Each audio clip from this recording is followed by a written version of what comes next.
Hi friends, Assalamu alaikum and welcome back to my channel. I am Sumaya from Sumi's Home Chef.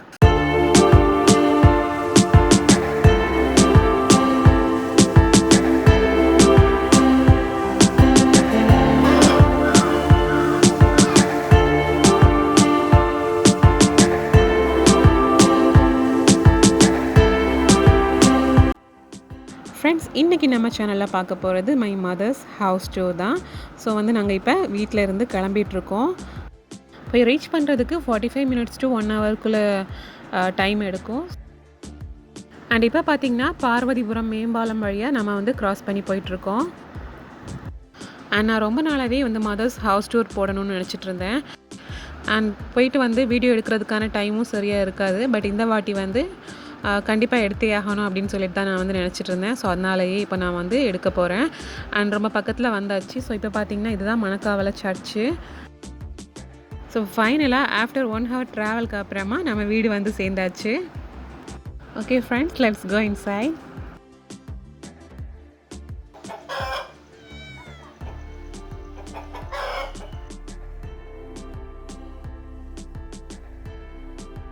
And friends, home tour பார்த்திங்கன்னா நான் ஒரே நாளில் எடுக்கலை. So ஒரு few days அங்கே stay பண்ணும்போது அப்பப்போ டைம் கிடைக்கும்போது சின்ன சின்ன கிளிப்பாக தான் நான் எடுத்திருந்தேன். ஸோ அதை தான் நான் ஒரே வீடியோவாக எடிட் பண்ணி நான் இங்கே போட்டிருக்கேன். ஸோ கண்டிப்பாக அவங்க எல்லாேருக்கும் பிடிக்கும்னு நம்புகிறேன். இப்போ நம்ம ஹோம் டூர் பார்க்குறதுக்கு முன்னாடி கிச்சனில் என்னோடய சிஸ்டர் நான்வெஜ் லஞ்சு கூட சாப்பிட்றதுக்கு மிக்சட் வெஜ் ஃப்ரூட் சாலட் பண்ணியிருக்காங்க. ஸோ அந்த ரெசிபியை நம்ம ஒரு வாட்டி பார்த்துடலாம். இதுக்கு ஃப்ரூட்ஸ் வெஜ்ஜீஸ் தேவைப்படும். ஸோ அது என்னலாம் அப்படின்னு பார்த்தீங்கன்னா, ஒரு 3 வெங்காயம் சின்ன சின்னதாக நறுக்கி எடுத்து வச்சுருக்காங்க. இதில் ஒரு ½ டொமேட்டோ மட்டும் சேர்க்குறாங்க. இது நீங்கள் விருப்பம் இல்லைனா ஸ்கிப் பண்ணிக்கலாம். அப்புறமா ஒரு 3/4 கப் அளவுக்கு சாப்டு பைனாப்பிள் சேர்க்குறாங்க. பைனாப்பிள் ரொம்ப புளிப்பும் இனிப்புமாக இருந்தால் நல்லாயிருக்கும். அப்புறமா 3/4 கப் அளவுக்கு சாப்டு குக்கும்பர் சேர்க்குறாங்க. அண்ட் ஒரு மாதுளம்பழம் அதை அடத்துனது அதையெல்லாம் சேர்த்துட்டு இதுலேயே ஒரு லெமனோட ஜூஸும் சேர்க்கணும். நான் இங்கே ஸ்கிப் பண்ணிட்டேன் வீடியோ எடுக்கிறதுக்கு. லெமன் ஜூஸ் சேர்த்ததுக்கு அப்புறமா அதில் 2 டீஸ்பூன் அளவுக்கு ஃப்ரெஷ்ஷாக க்ரஷ் பண்ண பெப்பர் சேர்க்குறோம். ஸோ ஃப்ரெஷ்ஷாக போட்டால் தான் அதோடய டேஸ்ட் சூப்பராக இருக்கும், ஹைலைட்டடாக. அப்புறமா அதில் தேவையான அளவுக்கு உப்பு சேர்த்து நல்லா மிக்ஸ் பண்ணி எடுத்துக்க வேண்டியதான். கேரட் இப்போ இல்லை. ஸோ கேரட் இருந்துச்சுன்னா அது கூட நீங்கள் சின்ன சின்னதாக சாப் பண்ணி சேர்த்துக்கலாம். ஸோ ரொம்பவே டேஸ்டியாக இருக்கும். அந்த பொமிக்ரனட்லாம் அதை நம்ம சியூ பண்ணி சாப்பிடும்போது ரொம்பவே அட்டகாசமாக இருக்கும். ஸோ ஃப்ரெஷ்ஷாக செஞ்சு ஒரு நான்வெஜ் அதாவது ரைத்தாக்கு பதிலாக இதை மாதிரி வச்சு சாப்பிட்டிங்கன்னா சூப்பராக இருக்கும் காம்பினேஷன். இதை நீங்கள் லஞ்சுக்கு கூட மட்டும் இல்லைங்க, தனியாக கூட சாப்பிட்டுக்கலாம். ஸோ ஃப்ரெண்ட்ஸ், இனிமேல் நீங்கள் ஒரு ஹெவியான லஞ்ச் ரெடி பண்ணும்போது அது கூடவே இந்த மிக்சட் வெஜ் ஃப்ரூட் சாலடையும் ட்ரை பண்ணி பாருங்கள், அட்டகாசமாக இருக்கும். இப்போ நம்ம ஹோம் டூர் பார்க்க போகிறோம். ஸோ வீட்டோட ஃப்ரெண்ட் வியூவில் இருக்கிறோம். ஸோ இதுதான் வீட்டோட ஃப்ரெண்ட் வியூ. சைடில் பார்த்திங்கன்னா லங்கன் ஃப்ரூட் ட்ரீ நிற்குது. இந்த லங்கன் பழம்னு சொல்லுவாங்கள்ல, அதோட ட்ரீ தான். அது இன்னும் காய்க்க ஆரம்பிக்கல. அண்ட் ஃப்ரெண்ட்லேயே மேலே பால்கனி அண்ட் மேலே ஃபஸ்ட் ஃப்ளோர் போகிறதுக்கான ஸ்டெப்ஸ் இருக்குது. அதே மாதிரி உள்ளாடியும் ஸ்டெப்ஸ் இருக்குது. அண்ட் சைடில் சின்ன சிட் அவுட் மாதிரி உட்காந்து பேசிகிட்டு இருக்கிறது மாதிரி. அதுக்கப்புறமா நம்ம இப்போ என்ட்ரா போகிறது ஹால். இதுதான் மெயின் ஹால். ஸோ இங்கேயே டைனிங்க்கான டேபிளும் வச்சுருக்காங்க. அப்புறமா அந்த கார்னரில் டிவி. ஸோ அந்த டிவி இருக்கிற இடத்துல மட்டும் ஒரு டார்க் கலர் பெயிண்டிங் கொடுத்துருக்காங்க. அண்ட் இப்போ இது டைனிங் ஹால். அதாவது முன்னாடி இங்கே தான் டைனிங் டேபிள் வச்சுருந்தோம். ஸோ இப்போ தான் ஹாலில் இருக்குது. ஸோ இங்கே வாஷ் பேஷன், அப்புறமா அந்த பக்கமாக கிச்சன் இருக்குது. இது பேக் சைடு, வீட்டோட பேக் சைடு தான். ஸோ பேக் சைடை நான் உங்களுக்கு கடைசி காமிக்கிறேன். இப்போ நாம் கிச்சனுக்குள்ளாடி போகலாம். கிச்சன் நான் ஏற்கனவே என்னோடய ப்ரீவியஸ் வ்ளாகில் அம்மாவின் சமையலறையும் மீன் குழம்பும் அப்படின்னு சொல்லிட்டு ஒரு வீடியோ போட்டிருந்தேன். அது நீங்கள் இது வரைக்கும் பார்க்கலைன்னா அதில் லிங்க் கொடுக்குறேன், பாருங்கள். ஸோ நான் இப்போ ஷார்ட்டாக தான் எடுக்கிறேன். பிகாஸ் நான் ஏற்கனவே டீட்டெயில்டாக அந்த வீடியோ நான் கிச்சனை கம்ப்ளீட்டாக எடுத்திருந்தேன். அதனால் ஸோ கிச்சன் வீட்டோட பேக் சைடில் தான் இருக்குது. அதாவது கொல்லப்புறம்னு சொல்லுவாங்கள்ல, அந்த சைடு கிச்சன். அதுக்கப்புறமா ஆப்போசிட் சைடில் ஸ்டோர் ரூம் வச்சுருக்கோம். ஸோ ஸ்டோர் ரூமில் பார்த்திங்கன்னா அதிகமாக யூஸ் பண்ணாத பாத்திரங்கள், அப்புறமா சோப் அந்த மாதிரியான ஐட்டம் எக்ஸ்ட்ரா ஸ்டாக் அந்த மாதிரிலாம் ஸ்டோர் ரூமில் தான் வச்சுருப்பாங்க. அதே மாதிரி வாஷிங் மிஷின் கூட ஸ்டோர் ரூமில் தான் வச்சு யூஸ் பண்ணுறது. ஸோ இதுதான் ஸ்டோர் ரூம். இதுக்கு அடுத்து தான் நம்ம இப்போ திரும்பவும் ஹாலுக்கு வந்தாச்சு. ஸோ ஹால்லேருந்து இந்த பக்கமாக வந்து 2 ரூம்ஸ் இருக்குது. ஸோ வந்து ஒன்று வந்து அதாவது சின்ன வயசில் என்னோடையும் என் அக்காவோடையும் ரூம் இது தான். ஸோ ஸ்கூல் டேஸில் படிக்கிறது, ஹோம் ஒர்க் பண்ணுறது எல்லாமே இங்கே தான். அண்ட் இங்கேயே வந்து அட்டாச்சாகிட்டு அதாவது மர அல்மாரி மாதிரி அட்டாச்சாக ஒரு கபோர்டு இருக்குது. ஸோ இது வந்து பழைய புக்ஸ் எல்லாம் இதில் வச்சுருக்கோம். அப்புறமா இன்னொரு ரூம் பார்த்திங்கன்னா இதுதான். ஸோ இது வந்து கொஞ்சம் அந்த ரூமை விட கொஞ்சம் சின்னதாக தான் இருக்கும். அண்ட் அந்த பக்கம் இருக்கக்கூடிய அந்த மர ஸ்டாண்டில் தான் முன்னாடி வந்து நாங்கள் சின்ன வயசில் இருக்கும்போது டிவி வச்சு வந்து யூஸ் பண்ணிகிட்டு இருந்தோம். ஸோ இதுக்கு மேலே தான் டிவி இருக்கும், உட்காந்து பார்க்குறது மாதிரி ஃப்ரெண்டில் வந்து ஹாலில் செட் பண்ணியிருந்தோம். இப்போ வந்து தேவையில்லை அப்படின்னு சொல்லிட்டு ரூமில் வந்து தனியாக வந்து ஒதுக்கி வச்சுருக்காங்க. ஸோ மொபைல் ஏதாச்சும் சார்ஜ் பண்ணணுன்னா அந்த பக்கத்தில் வந்து கார்னரில் போடுறது மாதிரி. அப்புறமா இங்கேயும் ஒரு டபுள் டோர் மர அல்மாரி ஒன்று இருக்குது. ஸோ இதுதான் வந்து செகண்ட் ரூம். ஸோ ஃப்ரெண்ட்ஸ், நம்ம அடுத்ததாக இப்போ போக போகிறது மேலே. ஸோ மேலே வந்து என்னெல்லாம் இருக்குது அப்படிங்கிறத உங்களுக்கு காமிக்கிறேன். மேலே வந்து ஃபஸ்ட்டு நம்ம பால்கனி ஓப்பன் பண்ணி பார்த்துக்கலாம். ஸோ இந்த வழியாகவும் நம்ம வந்து கீழே போகிறதா இருந்தால் போய்க்கலாம். ஸோ அது அந்த மாதிரி வந்து ஸ்டெப்ஸ் வச்சுருக்காங்க. அண்ட் இந்த பால்கனியில் பார்த்திங்கன்னா உட்காந்து பேசும்போது ரொம்பவே அழகாக இருக்கும். பயங்கர காத்தோட்டமாகவும் ஃபுல்லாக எங்கே பார்த்தாலும் இல்லை க்ரீனரியாக அழகாக இருக்கும், பச்சை பசேல்னு. பக்கத்துலேயே மரமும் நிற்குது பாருங்கள் எவ்வளோ அழகாக இருக்குன்னு. அண்ட் வெயிலும் ரொம்ப அதிகமாக அடிக்காது மரம் இருக்கிறதுனால. ஸோ ஈவினிங் டைம் ஆயாச்சுன்னா சூடாக டீ எடுத்துகிட்டு வந்து மேலே இந்த மாதிரி ஒரு காத்தோட்டமான பிளேஸில் வந்து பால்கனியில் உட்காந்து நல்லா கதை பேசிட்டு குடிக்கிறதுக்கு ரொம்பவே அழகான ஒரு சூப்பரான பிளேஸ் இது.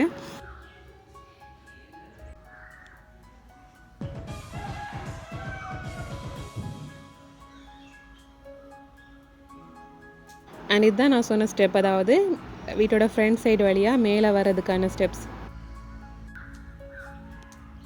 அண்ட் வீட்டோட சைடில் தான் வந்து கிணறு இருக்குது. அதே மாதிரி சில ட்ரீஸ்லாம் இருக்குது. அது என்னென்னு ஃபைனலாக காமிக்கிறேன். அண்ட் இந்த ஸ்டெப்ஸ் அங்கே தெரிகிறது வந்து மொட்டை மாடிக்கு போகிற ஸ்டெப்ஸு. ஸோ இப்போ நம்ம வீட்டுக்குள்ளாடி திரும்ப போகலாம். அண்ட் அதான் அங்கே வச்சுருக்க டைனிங் டேபிள் தான் நாங்கள் சின்ன வயசில் வந்து டைனிங் யூஸ் பண்ணது. இப்போ வந்து மேலே எடுத்து போட்டிருக்கோம். அண்ட் இது வந்து ஒரு ரூம். ஸோ இந்த ரூமில் வந்து அதிகமாக யூஸ் பண்ணுறதில்ல. ஸோ அப்படியே தான் வந்து போட்டிருக்கோம். அண்ட் இந்த ரூமை தொட்டடுத்து பக்கத்துலேயே ஒரு பெரிய ரூம் ஒன்று இருக்குது. ஸோ இந்த ரூம் பார்த்திங்கன்னா அட்டாச்டு பாத்ரூமோட இருக்குது. ஸோ இது வந்து கொஞ்சம் அதை விட பெருசாக இருக்கும். அண்ட் சைடில் வந்து திங்ஸ்லாம் வைக்கிறதுக்காக சின்னதாக ஒரு செல்ஃப் இந்த மாதிரி வச்சுருக்காங்க. அண்ட் இதுதான் வந்து அட்டாச்டு பாத்ரூம். ஸோ இப்போ நாம் திரும்பவும் ஹாலில் மேலே மாடியில் இருக்க ஹாலுக்கு போகிறோம். ஸோ இந்த பக்கம் பார்த்திங்கன்னா ஒரு சின்னதாக ஒரு ஹால் இருக்குது. அதாவது கீழே வந்து டைனிங் ரூம் இருக்குல்ல, அதுக்கு மேலே இந்த மாதிரி ஒரு சின்னதாக ஹால் அண்ட் சைடில் ஒரு பாத்ரூமும். ஸோ இதுதாங்க மேலே வந்து இருக்கக்கூடிய ரூம்ஸ் எல்லாம். இப்போ நாம் கீழே போகலாம். கீழே போனதுக்கப்புறமா நாம் இப்போ நேரம் மொட்டை மாடிக்கு பார்க்க போகிறோம். ஸோ மொட்டை மாடியில் ஒரு சூப்பரான வியூ இருக்கும். அங்கே போய் பார்க்குறதுக்கு ரொம்பவே அழகாக இருக்கும். இதுதான் வந்து வீட்டோட சைடில் இருக்கக்கூடிய ஸ்டெப்ஸு. ஸோ இந்த வழியாக பார்த்திங்கன்னா கீழே வந்து கொஞ்சமாக பிளேஸ் இருக்கும். அதுக்கு மேலே தான் வந்து மொட்டை மாடிக்கு போகிற ஸ்டெப்ஸ் இருக்கும். ஸோ சைடில் பார்த்திங்கன்னா இங்கேருந்து பார்க்கும்போது வீட்டோட கொல்லைப்புறம் எல்லாம் தெரியுது மாதிரி இந்த மாதிரி இருக்கும். ஸோ இது வந்து வீட்டோட பேக் யார்ட். அப்புறமா இப்போ நம்ம மேலே மொட்டை மாடிக்கு போகலாம். மேலே மொட்டை மாடியில் பார்க்கும்போது வியூ ரொம்பவே நல்லா இருக்கும்.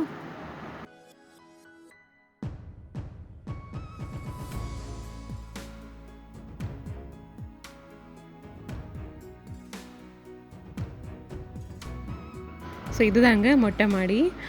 பக்கத்துலேயே ஃபுல்லாக நிறைய ட்ரீஸ் இருக்குது பாருங்கள். முன்னாடியெல்லாம் இன்னும் நிறைய ட்ரீஸ்லாம் இருந்துச்சு. இப்போ வீடுகள் நிறைய வந்ததுனால நிறைய ட்ரீஸ்லாம் கம்மியாயிடுச்சு. நாங்கள் வந்ததை பார்த்ததும் பசங்களும் வர ஆரம்பிச்சிட்டாங்க.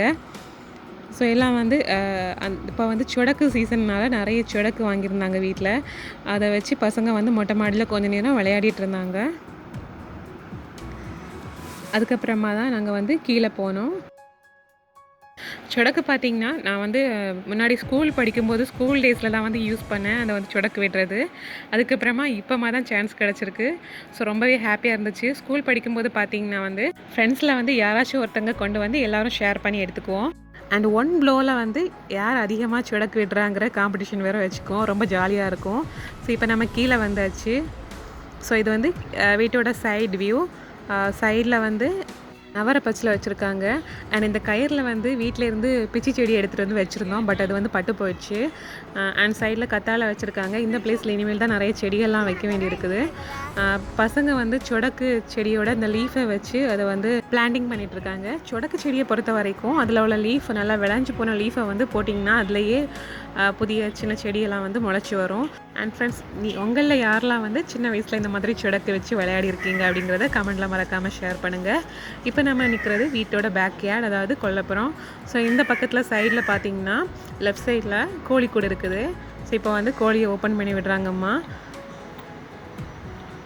கோழி வந்து ஒரு முட்டையும் போட்டுட்டு வந்து இப்போ வெளியே சுற்றி பார்க்குறதுக்கு கிளம்பிட்டு இருக்காங்க.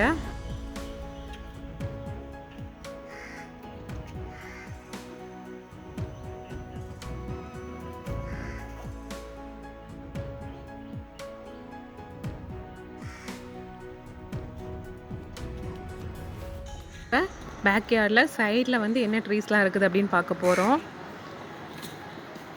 ஸோ பேக் யார்டில் சைடில் பார்த்தீங்கன்னா சின்னதாக கேட் ஒன்று போட்டிருக்காங்க. பிகாஸ் இங்கே பார்த்தீங்கன்னா நிறைய டாக்ஸ் உண்டு. ஸோ டாக்ஸ் எதுவும் வராமல் இருக்கிறதுக்காக இந்த மாதிரி கேட் போட்டிருக்காங்க. 2 வந்து கோகோனட் ட்ரீ, அப்புறமா எக்ஸ்ட்ராவாக வந்து 2 மேங்கோ ட்ரீ அண்டு ஒரு ஜாக் ஃப்ரூட் ட்ரீ, அதாவது பலா மரம் எல்லாம் நிற்குது. அதே மாதிரி கருவேப்பிலை அண்ட் பப்பாயா ட்ரீ எல்லாம் நிற்குது. அண்ட் ஆல்சோ கொய்யா மரமும் சைடில் நிற்குது. மருதாணி எல்லாமே.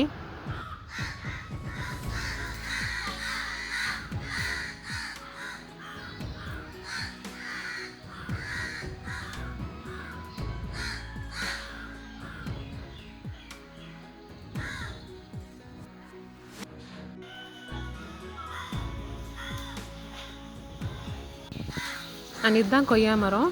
இது வந்து சின்ன வயசில் இந்த மரம் நிற்குது. ஸோ சின்ன வயசுலேயே நிறைய கொய்யாப்பழம் அந்த மரத்துலேருந்து சாப்பிட்ருக்கேன். பட் இப்போ எல்லாம் அவ்வளோ அதிகமாக காய்க்கிறதில்ல. அங்கங்கேயா 1, 2 அப்படின்னு நிற்குது.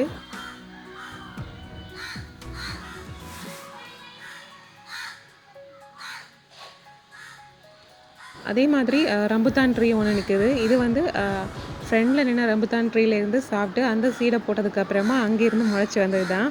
ஸோ இப்போ இதுலேயும் வந்து நிறைய ரம்புத்தான்லாம் காய்க்க ஆரம்பிச்சிருச்சு. அண்ட் இது சீஸ்னல் ஃப்ரூட் அப்படிங்கிறதுனால இப்போ எதுவும் மரத்தில் இல்லை. ஸோ ஃப்ரெண்ட்ஸ், அவ்வளோதான்.